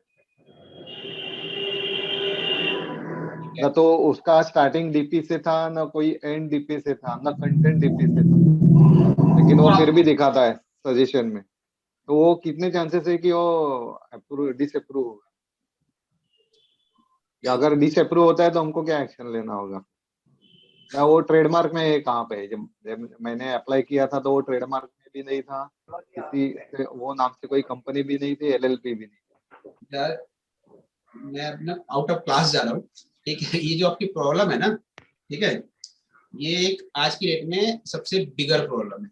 ठीक है, प्रॉब्लम ये है कि मिनिस्ट्री ने CRC सेंटर बना दिया, ठीक है। CRC सेंटर क्या है? कॉमन रजिस्ट्रेशन सेंटर है। मिनिस्ट्री के सारे जितने भी इनकॉर्पोरेशन होते हैं ना, नई कंपनी के इनकॉर्पोरेशन है, वो सारे CRC से होते हैं, आपके ROC से नहीं होते। और CRC सेंटर है मानेसर में, ठीक है, मानेसर गुरुग्राम हरियाणा, ठीक है। और वहां पे किसी की पब्लिक विजिटिंग अलाउड नहीं, ठीक है। मतलब आपकी नेम अगर मिनिस्ट्री डिनाई कर रही है, ठीक है, डिनाई कर रही है, तो आप वहां पे जाके विजिट करके अपने आप को रिप्रेजेंट नहीं कर सकते, ठीक है। अगर आपको फिर भी रिप्रेजेंट करना है, आपको लगता है कि नहीं मेरे को तो जो डिनायल आ रहा है वो एज पर एक्ट नहीं है, ठीक है, एज पर एक्ट नहीं है, ठीक है, तो उस केस में आपको जो न्यू दिल्ली है, ठीक है, न्यू दिल्ली में यहाँ पे कनॉट प्लेस के पास में है एक बीजेपी इसका भवन है, MCA का भवन है, ठीक है। वहां पे आपको ये कंप्लेन आप ऑफिसर्स के खिलाफ कर सकते हो, जो ऑफिसर्स आपको डिसअप्रूव कर रहा है आपका नियम। दूसरी चीज, अपने लोकल जो ROC है वहां विजिट करोगे, पहले वहां पे एक कंप्लेन डालोगे रजिस्ट्रार में, ठीक है, कि ये इशू आ रहे हैं मुझे, मेरा name as per the act rules सब कुछ ओके है, मैं सब कुछ ओके करके कर रहा हूँ, ठीक है, फिर भी ये नेम नहीं दिया जा रहा, ठीक है, तो आपको ये काम इस तरह से करना होगा, ठीक है।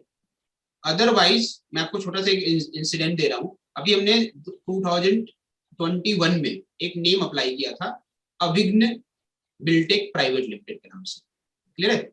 अभिघ्न बिल्टेक का नेम हमने अप्लाई किया, तो काफी सारे नेम अप्लाई किए, मिनिस्ट्री ने रिजेक्ट कर दिया, गलती से एक नेम उन्होंने अप्रूव कर दिया, अभिघ्न बिल्टेक प्राइवेट लिमिटेड। हम उसके इनकॉर्पोरेशन में गए, इनकॉर्पोरेशन का फॉर्म फाइल कर दिया, due to the ministry system error, ठीक है, मिनिस्ट्री सिस्टम एरर, वो SRN वहां तक वो प्रोसेस नहीं हो पाया, SRN प्रोसेस नहीं हो पाया, तो SRN प्रोसेस नहीं हुआ तो 20 डेज एक्सपायर हो गए, क्लियर है। अब 20 डेज एक्सपायर हो गया तो हमने वो मिनिस्ट्री का लेटर अप्रूवल था ही हमारे पास, रिजर्वेशन का जो नेम अप्रूवल लेटर आता है वो अप्रूवल लेटर था, उस लेटर को लगा के हमने डायरेक्टली स्पाइस फॉर्म भर दिया, ठीक है, उन्होंने रिजेक्ट कर दिया। अब रिजेक्ट कर दिया नेम कि क्या भाई जो तुमने नेम अप्लाई किया है वो सिमिलर है, तो फलाना है ढिमकाना है, ऐसे करके उन्होंने अप्लाई किया। हमने दोबारा से अप्लाई किया कि भाई लेटर लगा रहे हैं, क्लैरिफिकेशन लेटर लगाई, सब कुछ लगाया, हमने पूरा एक 8-10 पेज की रिपोर्ट बनाई, क्लैरिफिकेशन लेटर लगाया, वो सारे स्क्रीनशॉट्स अटैच किए कि भाई इस वजह से मिनिस्ट्री में कंपनी इनकॉर्पोरेट नहीं हुई, ऑलरेडी नेम अप्रूव्ड है, फिर भी वो रिजेक्ट करते गए, एट लास्ट 2-2.5 महीने हो गए, कंपनी फाइनली बन गई। तो ये पंगा पड़ रहा है, मिनिस्ट्री में है ये प्रॉब्लम, सच बताओ तो बहुत प्रॉब्लम है, मैं भी बहुत दुखी हूँ इस प्रॉब्लम से, मिनिस्ट्री नेम अप्रूवल नहीं दे रही है। दिस इज वाई जो कंपनियां पहले आप बहुत बनती थी, एक महीने में 1,000-1,500 कंपनी बनती थी, ऐसी इशू आ गया था कि जनवरी फरवरी मार्च में कंपनियां मुश्किल से 100 या 200 कंपनी बनी। लेकिन आपको ये ध्यान रखना है कि आप उनको मौका ना दो, आप उनको मौका। मुझे एक डाउट और है, पूछ लूं? ठीक है, हाँ पूछो। सर प्रॉब्लम एक ये भी आई थी कि किसी वजह से उन्होंने, हाँ, क्लास ऑफ एक्टिविटी जो था वो मैंने एक बार गलत भेज दिया था, तो उन्होंने मुझे रीसबमिशन का चांस दिया। रीसबमिशन का फॉर्म जब मैं फिल कर रही थी तो आई डोंट नो कैसे वो अपने आप ही सबमिट हो गया, मीन्स उसमें मतलब ना तो ऑटो चेक ना सेव ना कुछ और का उन्होंने चांस दिया, वो अपने आप ही सबमिट हो गया, देयर वाज सम ग्लिच। और उसके फिर क्या हम रिफंड क्लेम कर सकते हैं, बिकॉज क्लाइंट को हर छोटी चीज में फिर प्रॉब्लम आती है। नहीं, रिफंड क्लेम नहीं कर सकते आप, उसको प्रूव कैसे करोगे कि वो गलती से सबमिट हो गया। मैंने बोला था ना, सिस्टम एरर से मेरा SRN गया, फिर भी उन्होंने उसको बोला कि नहीं आपको जाना ही पड़ेगा, दोबारा जाना पड़ेगा, दोबारा से सारा प्रोसेस कंप्लीट करो। तो आप इसको प्रूफ नहीं कर सकते ना कि SRN मेरा रीसबमिट हुआ है, क्योंकि SRN रीसबमिट ऐसे तो होता नहीं है। जी सर, SRN रीसबमिट तो आपको पता है, नॉर्मली अगर हम कंपनी स्पाइस प्लस में जाते हैं और यहाँ पे हम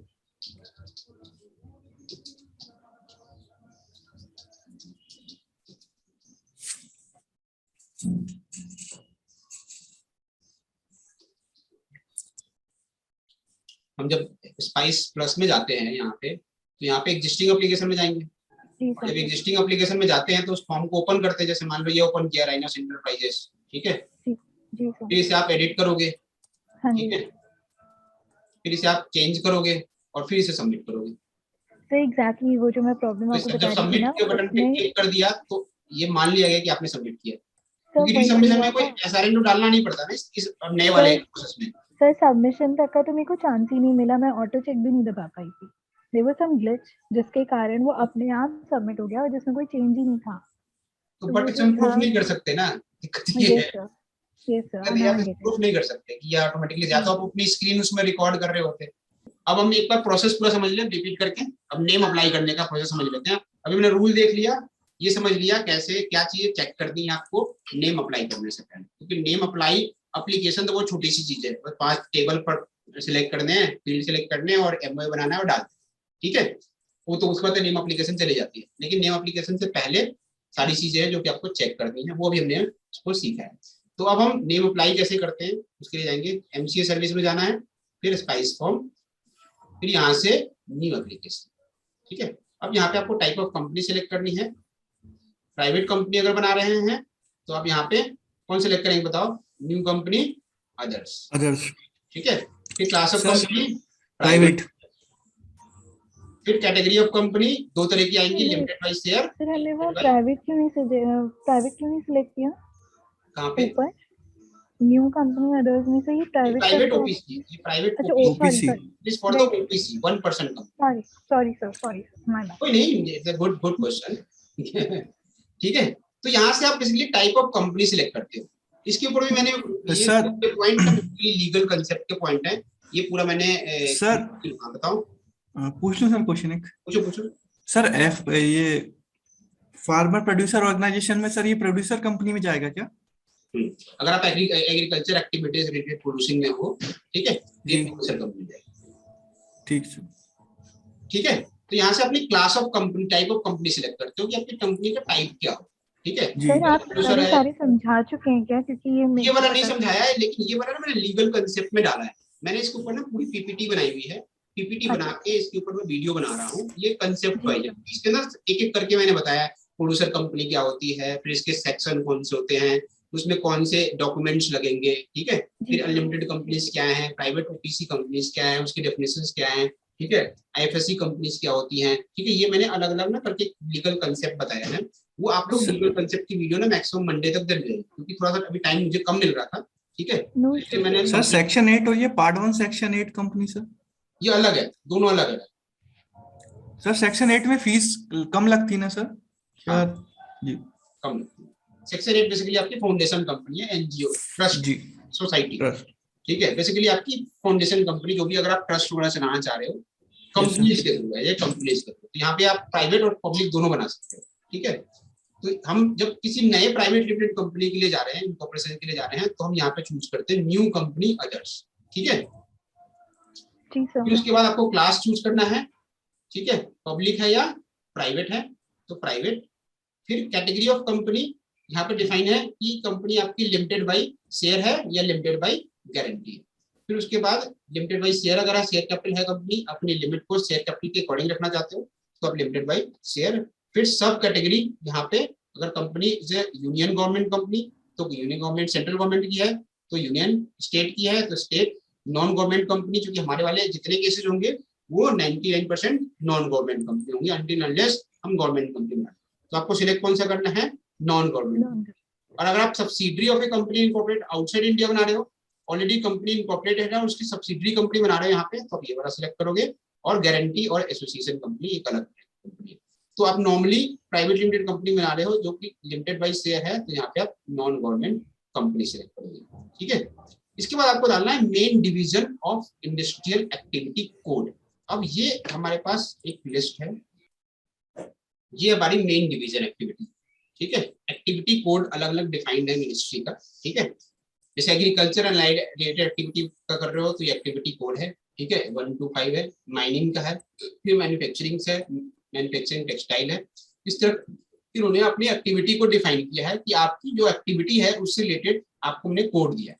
तो आपको अपना यहाँ पे चेक करना है कि आपकी मेन एक्टिविटी, जो मेन एक्टिविटी है कंपनी की जो काम करेगी, वो किससे रिलेटेड है, ठीक है। तो इसके अकॉर्डिंग आप यहाँ पे क्लियर कोड सिलेक्ट करोगे। फॉर एग्जाम्पल मेरी जो है वो रियल एस्टेट से रिलेटेड, ठीक है, real estate activity, renting of machinery और कंप्यूटर। तो मेरी जो है वो रियल एस्टेट एक्टिविटी है, जो कि क्लास एक्टिविटी कोड 70 है, ठीक है। तो मैं यहाँ पे एक्टिविटी कोड 70 डालूंगा, ठीक है। जैसे ही 70 डालोगे, देखो यहाँ पे लिख के आ गया रियल एस्टेट एक्टिविटी, क्लियर है आपको? हाँ जी। हाँ जी सर, क्लियर है। उसके बाद आपको डालना है ब्रीफ में अपना ऑब्जेक्ट, ब्रीफ में ऑब्जेक्ट, ठीक है, मेन ऑब्जेक्ट। तो अपना मेन ऑब्जेक्ट पहले प्रिपेयर कर लो, जैसे हमने इसका प्रिपेयर किया हुआ है। ये तो अभी थोड़ी देर बताता हूँ। मेन ऑब्जेक्ट आपको इस तरह से अपना कंपनी जो मेन ऑब्जेक्ट रखेगी, जिस कंपनी जो आपका कंपनी का मेन ऑब्जेक्टिव होगा, वो आप यहाँ पे पहले एक कहीं पे भी टाइप करके रख लेना, क्योंकि यही ऑब्जेक्ट आपके एमओए में भी जाएंगे, मेमोरेंडम ऑफ एसोसिएशन में जाएंगे। अब ये पूरा ऑब्जेक्ट आप यहाँ पे पेस्ट नहीं कर सकते, पूरा ऑब्जेक्ट जो है वो आप यहाँ पे पेस्ट नहीं कर सकते। तो आपको यहाँ पे ब्रीफ या तो कुछ पार्ट ले लो, ठीक है, जैसे मैंने यहाँ पे ले लिया, कंट्रोल सी किया और यहाँ पे इसे आप पेस्ट करो। अब देखो ये जो पेस्ट हो गया पूरा यहाँ तक पेस्ट हो गया, ठीक है। तो अब मैंने यहाँ पे समरी डाल दी अपने ऑब्जेक्ट्स की कि मैं यहाँ पे करूंगा क्या। फिर आपको यहाँ पे अपने प्रपोज नेम बताने हैं, तो मैंने यहाँ पे लिख दिया यंगेश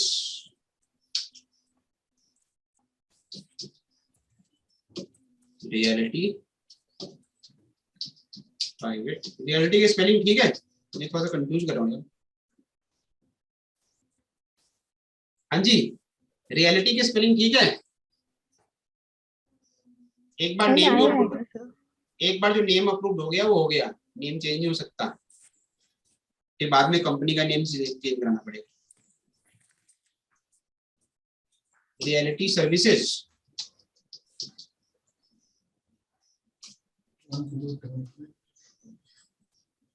रियल एस्टेट एजेंट, नहीं ठीक है, रियलिटी की स्पेलिंग नहीं आएगी, वर्चुअल रियलिटी सर्विसेज।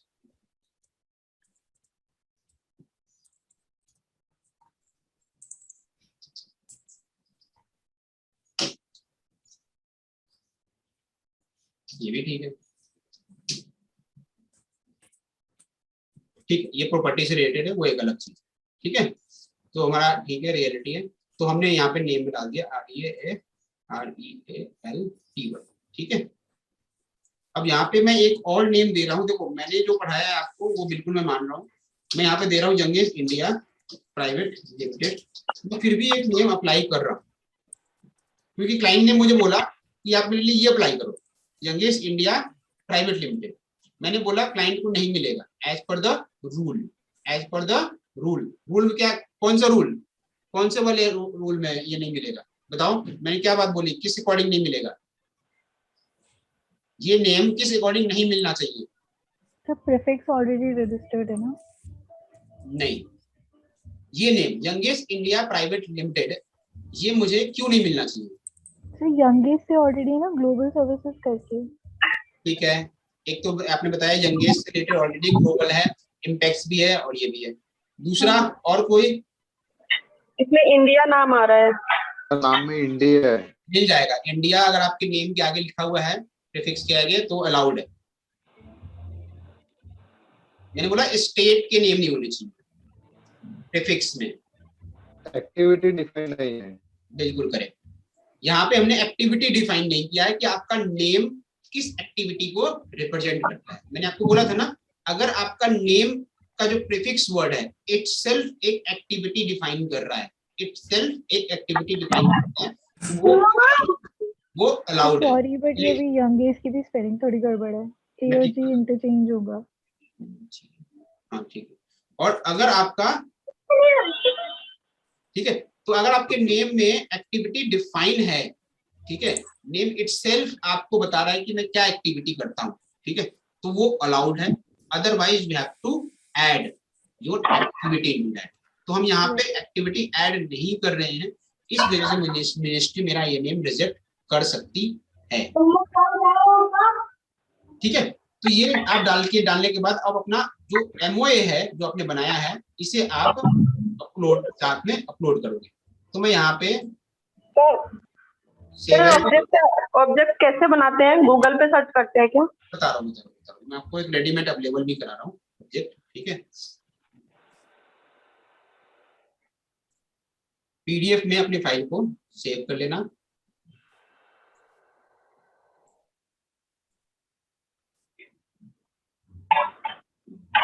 यहाँ पे मैंने ये PDF रखा हुआ है। अब इसे आप क्या करोगे, यहाँ पे जो मेन आपका ऑब्जेक्ट है उसे आप यहाँ पे फाइल को अपलोड करो।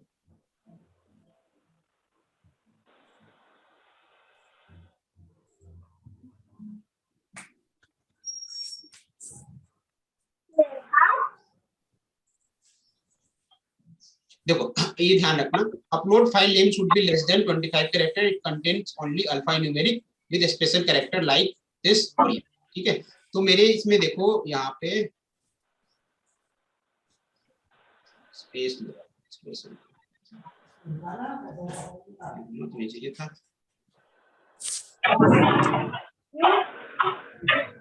अच्छा, 25 कैरेक्टर से ज्यादा नहीं होना चाहिए ना। ठीक है, ये 25 कैरेक्टर से ज्यादा हो।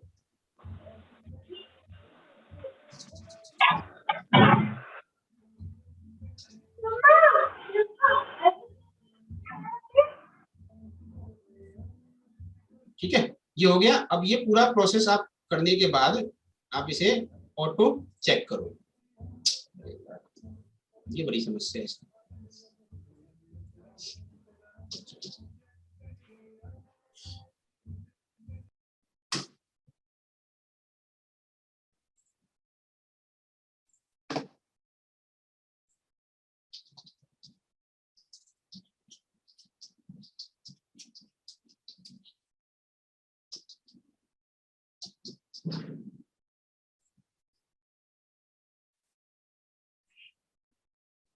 सर ये प्रॉब्लम बहुत आता है साइट पे बार बार कि एक जगह आप लॉग इन हो पहले से ही, एक बार जबकि रहते नहीं। अगर ये गलती से आउट हो गया ना, अभी तो अपने आप वहां से आउट हुआ ना, अगर गलती से मैंने विंडो क्लोज कर दी तो समझो ये क्लास के हो ही नहीं पाएगी इसके आगे। ये कम से कम मुझे 20 मिनट उसको छोड़ना पड़ेगा एज इट इज। ठीक है जी सर। अगर ये प्रॉब्लम आए ना आपका तो सिस्टम को बिल्कुल 20 मिनट के लिए छोड़ दो, शट डाउन कर दो, 20 मिनट छोड़ दो। ठीक है, अगर आपको ये प्रॉब्लम आ रहा है कि ऑलरेडी लॉगिन तो सिस्टम बंद करो और 20 मिनट के लिए एटलीस्ट छोड़ दो। ठीक है, MCA सर्विस में गए, फिर जाएंगे हम new application type, new company, others, class of private, limited by share, non government company, mint division 70। ठीक है, फिर हमने ऑब्जेक्ट कॉपी कर रखे थे, इसे पेस्ट कर देते हैं।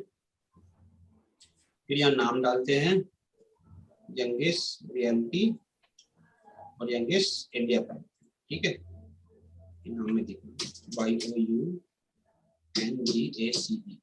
ठीक है, YOUNGACE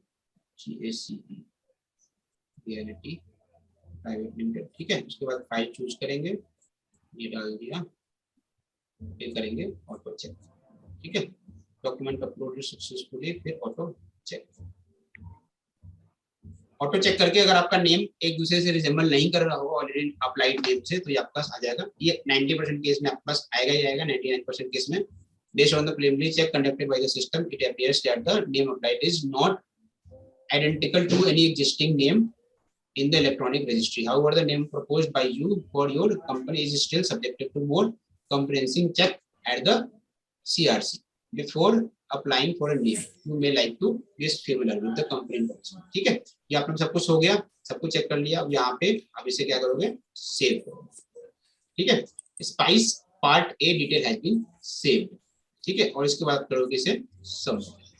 अब यहाँ पे सबमिशन में अब यहाँ पे आपसे पूछेगा कि आप अभी जो आपने रन फाइल किया है, नेम अप्लाई किया है, कि आप सिर्फ नेम अप्लाई करना चाह रहे हो या आप आगे इसी नेम से पूरा फॉर्म भी फिल करना चाह रहे हो। ठीक है, नेम कंपनी इनकॉर्पोरेशन के 2 प्रोसेस हैं। पहला प्रोसेस है नेम अप्लाई पहले कर लो, एक बार रिजर्वेशन हो जाए नेम, ठीक है, तो उसके बेस पे डॉक्यूमेंट बनाओ और फिर सेकंड पार्ट आप स्पाइस बी पार्ट डी भरो। ठीक है, और फिर इसे अपलोड करो। दूसरा प्रोसेस है कि हम श्योर हैं कि मुझे ये नाम मिल जाएगा, कोई इशू नहीं है। हमने जो डॉक्यूमेंट बनाने थे और जो डॉक्यूमेंट लगाने थे वो सब कुछ प्रिपेयर कर लिए हैं और हम अब इसी फॉर्म्स के थ्रू डायरेक्टली अप्लाई करेंगे।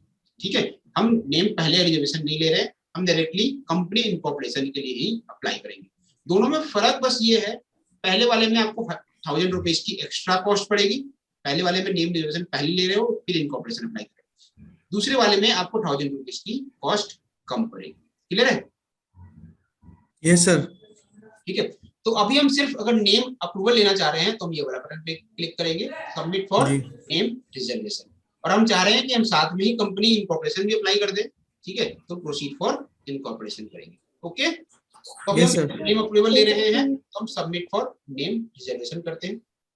सर मुझे एक डाउट था, जैसे आपने बताया कि पहली बार में दिक्कत आई थी कि आपका एक बार अप्रूव हो गया था लेकिन एसआरएन के कारण कंपनी रजिस्टर नहीं हो पाई, तो आपके पास अप्रूवल का लेटर था, आपने वो लगाया, तो सर वो कहाँ लगाते हैं?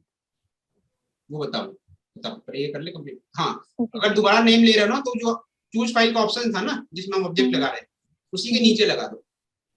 उसमें और ऑप्शन आ सकते हैं? नहीं, ऑप्शन नहीं आएगा, उसी डॉक्यूमेंट में ऐड करो ना डॉक्यूमेंट्स को। अच्छा सर, पीडीएफ एक ही बना रहे हैं उन दोनों पीडीएफ एक बनाओ, उसके नीचे अपनी क्लैरिफिकेशन लगानी है, क्लैरिफिकेशन लगाओ। कुछ और भी लगाना है आपको, अपना लेटर लगाना है अप्रूवल की, भाई हमने चेक किया है, ये डेटाबेस है, ये सब कुछ चेक कर लिया है। ठीक है, कोई अगर ठीक है। पार्टी ने अपोज, किसी पार्टी का सब्जेक्टेड टू ट्रेडमार्क है, ठीक है, तो उससे अगर आपने एनओसी ले रखा है, ठीक है, तो वो एनओसी के लेवल में उन चूज फाइल वाले डॉक्यूमेंट में ही सारी चीजें एक वन बाई वन एक पर अटैच कर दो और उसी फाइल को अपलोड करो, सिंगल फाइल। Okay sir. ठीक है, तो अब यहाँ पे पहुंच गया, हमारा एसआरएन जनरेट हो गया। ठीक है, अब इस हमें 1000 रुपीज की फीस पे करनी है, तो पे नाउ पे बटन पे क्लिक करेंगे। ठीक है, यहाँ पे आपको जो मोड्स आपको चाहिए वो मोड आप सिलेक्ट करते हो, फिर उसके बाद अपना बैंक सिलेक्ट करते हैं, सबमिट करेंगे। यहाँ पे पे लेटर का कोई ऑप्शन नहीं है। ठीक है, आई एक्सेप्ट।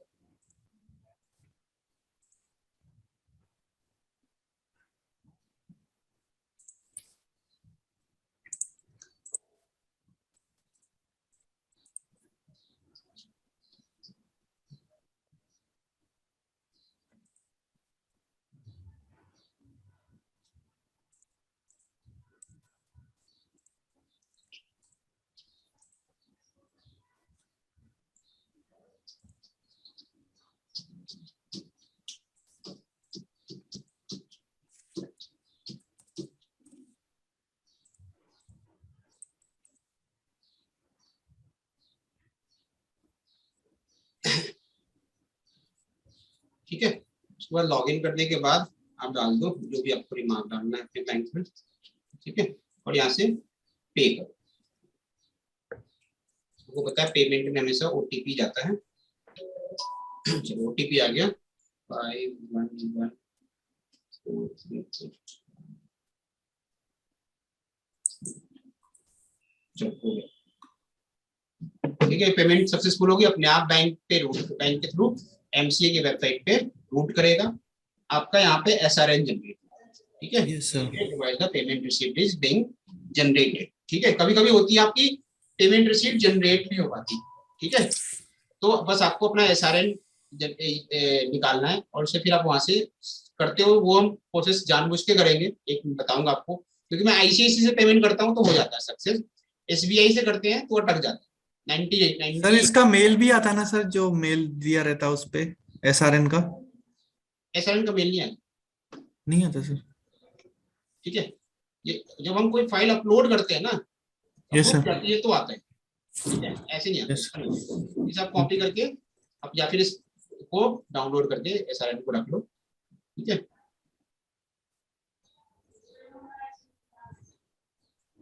सर एक बार मेरी ये रिसिप्ट मिस हो गई थी, तो फिर से दोबारा डाउनलोड नहीं होती है रिसिप्ट पेमेंट की? नहीं हो जाती, बता रहा हूँ पैसे जी।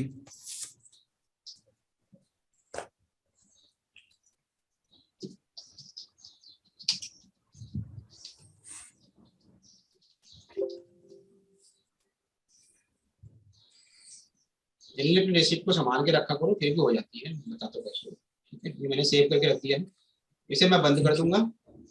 ठीक है, और ये आपका एसआरएन ऐसे है, यहाँ पे देखो 433। अब मैं इसे जाके स्पाइस प्लस में जाके चेक करूंगा, लीव कर दूंगा, स्पाइस प्लस में जाऊंगा, यहाँ पे एग्जिस्टिंग एप्लीकेशन में देखो ये देख लेंगे। ठीक है, यस सर। ठीक है, कि मैंने ये नेम अप्लाई किया, इसे ओपन करोगे ये आ रहा है पेंडिंग इन क्यू। जी। ठीक है, अगर आपका एसआरएन किसी वजह से मिस हो गया तो आप जी। ट्रैक एसआरएन का इस्तेमाल करोगे, एमसीए सर्विस में जाओगे, फिर track SRN SRN transaction status, फिर आप यहाँ पे डेट सिलेक्ट करोगे अपनी, कोई भी 7 डेज, मैक्सिमम 7 डेज का गैप होना चाहिए, ठीक है। तो मैंने 25 तारीख से लेके 26 तारीख सेलेक्ट किया, सबमिट किया, ठीक है। तो मैंने यहाँ पे देखो आ रहा है, इससे साइन का स्टेटस क्या है, ये पेड है और पेंडिंग फॉर अप्रूवल है। तो मुझे इसकी अगर कॉपी चाहिए तो मैं इसको कॉपी करूंगा, इस SRN को मैं नोट कर लूंगा या कॉपी करूंगा, फिर MCA सर्विस में जाऊंगा और ट्रैक पेमेंट स्टेटस पे क्लिक करूंगा। Yes sir. ठीक है, यस सर। और यहाँ पे इस SRN को पेस्ट कर देता हूँ, सबमिट करता हूँ, तो यहाँ पे आ जाता है paid, receipt payment status paid your challan. Yes sir. ये मेरा चालान निकल गया जी। ठीक है। लेकिन यहाँ पे कहीं भी लिखा होगा आपने किस कंपनी के लिए अप्लाई किया है, किस चीज के लिए, ये MCA में ये उसके लिए नहीं आता, ठीक है। जब हम रिजर्वेशन नेम और रिजर्वेशन करेंगे तो यहाँ पे कहीं भी नहीं लिखा होगा कि आपने किस कंपनी के लिए किया, बस ये लिख के आएगा please for the company name. Yes sir. ठीक है, समझ गए? जी सर। अब कोई क्वेरी है किसी की? सर एक क्लाइंट थे मेरे सर, वो पूछने लग गए थे कि यहाँ पे तो कहीं भी मेरी कंपनी का नाम नहीं आ रहा है, मैं कैसे मान लूं कि आपने मेरी कंपनी के लिए अप्लाई किया है? उसका नेम अप्रूव हो गया?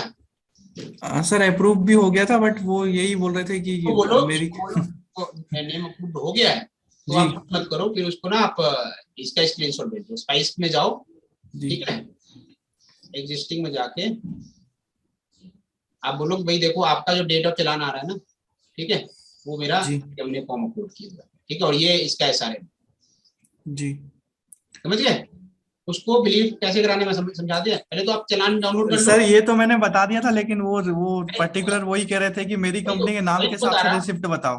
वही तो बता रहा हूँ ना आपको, आपके पास SRN आ गया, यस सर।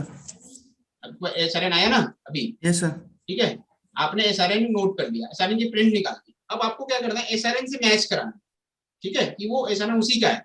तो आप क्या करोगे, एग्जिस्टिंग एप्लीकेशन में जाओगे, ठीक है, और आपने जिसका भी अप्लाई किया हुआ है, ठीक है, जैसे मान लो ये है, ठीक है, आपने ये जैसे देखो हमारा ये जिसका भी अप्लाई किया है और इस कंपनी बन गई है, इसको ओपन करो, और यहाँ पे जब ओपन करोगे आप तो आपको ये वाला SRN, ये SRN वही है, सेम है, दोनों सेम है, ठीक है, ये नेम अप्लाई का ना SRN पार्ट A का, ये SRN और वो जो आपने डाउनलोड किया, दोनों SRN सेम होते हैं, तो इसका स्क्रीनशॉट ले लो, ठीक है, और वो उसे भेज दो, भाई देख ले तेरा SRN। जी सर। ठीक है जी। तो एक तो ये सिंपल सा प्रोसेस था कि नेम कंपनी इनकॉर्पोरेशन कैसे करते हैं। दूसरा हमारा प्रोसेस क्या है कि हम यहाँ से न्यू कंपनी अदर में जाके पहले प्राइवेट करते हैं, फिर company limited by share, non government company, फिर मेन डिवीजन 70 डाला, फिर मैं भी फटाफट कर रहा हूँ उसको, ठीक है।